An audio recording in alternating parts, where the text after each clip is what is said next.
All right, so for the record, can I have your first and last name? Yeah, absolutely. Kimberlee Armstrong, Kimberlee, Armstrong, Armstrong. So Dr. Armstrong, tell us a little bit about your background and what brings you here as the new superintendent. Oh, well, I'm really excited. I'm a kiddo who was born in Seattle, and because of my father being in the military, we moved to California where I essentially grew up. I had the opportunity to attend schools in different cities there and really found my way back to the Pacific Northwest after I graduated from college. I'm a second career teacher. It wasn't my first career, and I found teaching after being inspired, being in classrooms and looking at the work that was happening and being inspired to be a part of making a difference. So after becoming a public school teacher, I then had the opportunity to serve as an administrator, both at the high school and middle school level, and then work at district office across three different states and three different district offices. And so I'm excited to come with some perspective and experiences from three other places where work was happening and a difference was being made for students. And so I'm just excited to be here. Why PPS? Oh, well, I am here in Portland because I believe in our teachers. I believe in the city. I believe in what's possible. I hear the narrative out there about some of our schools, about some of our kids, and it's disheartening. We have we have an amazing opportunity to change the narrative for our state, for our city, by uplifting our schools, and I'm here to do that work. What are the biggest issues facing PPS, and what are your ideas on changing those issues? Yeah, there's a couple of things. I would say that one of the primary issues that we're facing that's ahead of us is funding. We're looking at another budget deficit where we'll most likely need to make some pretty significant reductions. We are counting on our legislators and our other policymakers to really have a conversation about current service level and increasing those funds. And I know there's been some work out of the governor's office, and I'm really hopeful and excited to see what the result of that will be. But we absolutely have to fund schools so that we're able to offer high quality programs and options for our students. So you're taking this job at a unique time when teachers are asking for more, and you guys have agreed to give them more, but you guys have also said that you don't have enough funding. So how do you plan to take this challenge on? Yeah, absolutely. Well, our teachers are depending on us to make sure that we continue to resource in a way that not only keeps the profession competitive and draws interest, but to also make sure that we provide the resources that we need to provide.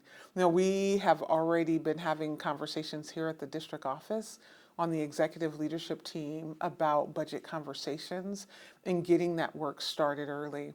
We want the budget to align with our values, and we value teaching and learning, the work that happens in the classroom, the support to uplift the learning, and then the ways in which we resource our schools. And so I think we start the conversation on values and needs in our buildings. And, your first term, you're looking at cell phone ban policies, free lunch and breakfast for all, later start times. There's a lot to digest. Yeah. What do you think, and any thoughts on execution? Yeah, well, there are a lot of things that are happening in Portland right now that I am so excited to share. We are excited to offer our families the option to send their students to school for. We are super excited to offer our families the opportunity to have their students access breakfast and lunch for free, and that's at all of our sites for all of our students. There is no qualification process. We are also having conversations about cell phones and the distraction that it is for many students in our classrooms, and what we can do as a school system to support that conversation in schools. I'm also excited about the work that we're doing for our littlest learners, our 3 and 4-year-olds. We have just over 900 slots of free PreK for our 3 and 4-year-olds, and we're actively enrolling. And we know that the conversation of leveling the playing field, the conversation on raising achievement starts with that early learning access. And is PreK a new thing, or are you guys just expanding it? Oh no, so PreK has been happening here in Portland for quite some time, and we want our families to take advantage of it. We have many slots available. We want our students to be exposed to literacy, to be exposed to math concepts, to get into the process of learning, because we've seen the research that comes out about when you involve your littlest learners in school and the results that happen by the time they reach kindergarten. And I want to talk about funding. So we've established there's not enough money coming into schools. What do you think went wrong, and what do you think should change going forward? Yeah, I appreciate the conversation on funding, and it's an important one.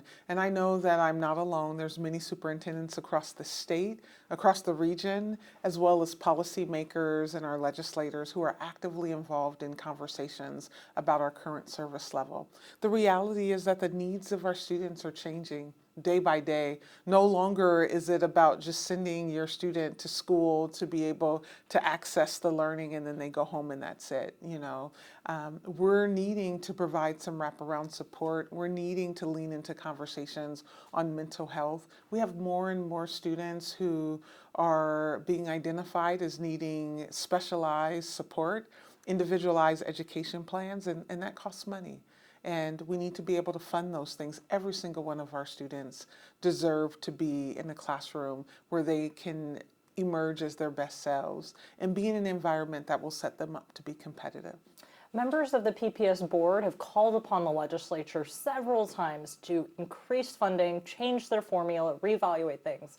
Do you plan on speaking to members of the legislature? And if so, what would you ask of them? Oh, absolutely. I plan on leaning in to the conversation with legislators. I think my question is, how can I support? What stories do you need to hear? What do you need to experience? What do you need to see to understand the reality that we're facing here in Portland? This isn't this isn't, I guess I would say that it's going to take all of us, right? This isn't a one person's job. It's going to take an entire city, an entire community, an entire state to really fix some of the woes in our funding model and really make sure that schools are set up for success.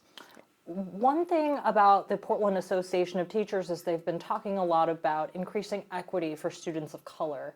What do you think needs to be done in addition to what's already being done at PPS? Yeah, well, I appreciate that our Portland Association of Teachers want to prioritize equity in learning. Their desire matches mine. They want to make sure that the educators have access to training that allows them to be able to navigate complex situations and experiences that will help increase relationships with students. Like I want to hear, I want to be aligned in the conversation around what it would look like to make sure that all of our employees are involved in conversations around equity and access. It's really a conversation about justice, right?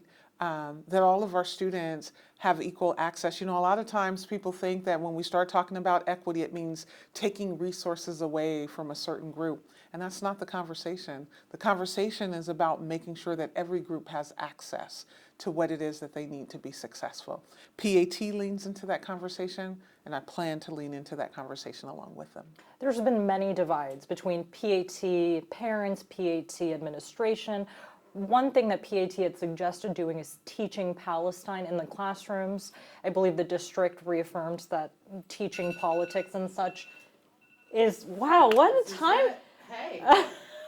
Saved by the bell. Oh my God. Well, can Yeah, I'll just speak to, I know there's been lots of conversations and I know that there's been lots of conversations about directions and decisions either made at the district office or made through some of our labor partners.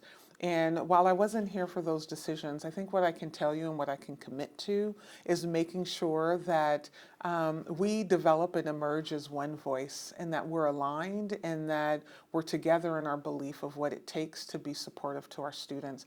That's the work that we're called to do, and that's what we're about. Well, thank you for talking with us, Dr. Armstrong. We appreciate your time. Your office is beautiful, by the way. Thank you. It's just a